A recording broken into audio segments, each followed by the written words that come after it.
ડાકોર ખાતે શરદ પૂર્ણિમાના દિવસે બાકી બિહારીને ભાવિક ભક્તોએ 18 તોલાની બંસરી ભેટ આપી।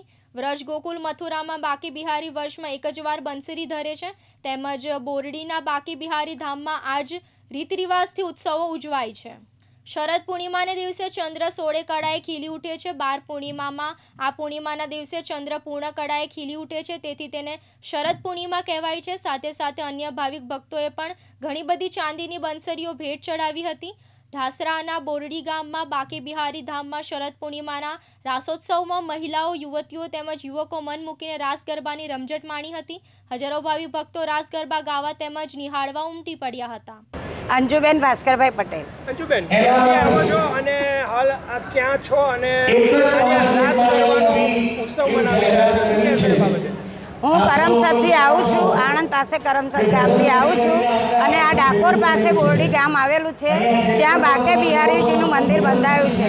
ત્યાં જેવી રીતે વૃંદાવનમાં રાસોત્સવનો શરદ પૂર્ણિમાને દિવસે રાસોત્સવ ઉજવાય છે, તેવી જ રીતે અહીંયા અનેક ભાવિક ભક્તો આવીને આ ઉત્સવ ઉજવીએ છીએ।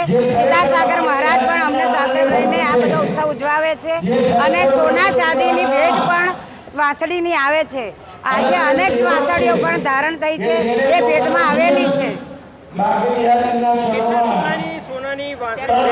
એમાં 1 તોલાથી માંડીને 10-10 તોલા સુધીની વાંસળી ધારણ થાય છે, ભેટમાં આવે છે।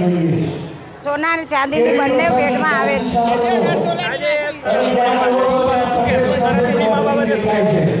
શરદ પૂર્ણિમા વિશે અમારે અહીંયા આગળ એવી રીતે રાસોત્સવ થાય છે, ગરબા ગવાય છે અને જેવી રીતે ચાંદ આપણો ચમકતો રહે એવી રીતે અમારા બાકે બિહારી મંદિર હરદમ ચમકતું રહે એવા અમારા બધા સભ્યોની ખૂબ ખૂબ ભાવના અને ખૂબ ખૂબ અમારા આશીર્વાદ એ બધા પર, અમારા ગીતાસાગર મહારાજના આશીર્વાદ અમારા બધા સભ્યો પર રહે, બાકે બિહારીની અમારી પર નજર રહે, કૃપા રહે એવા અમને આશીર્વાદ બાકે બિહારીના મળેલા છે।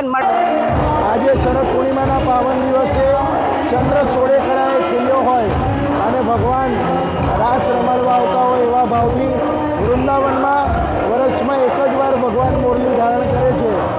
એવા જ દર્શન બૌદ્ધાથી ડાકોર રોડ પર આવેલા બાકે બિહારી ધામમાં બાકે બિહારી એક જ વાર મોરલી ધારણ કરી દર્શન આપે છે।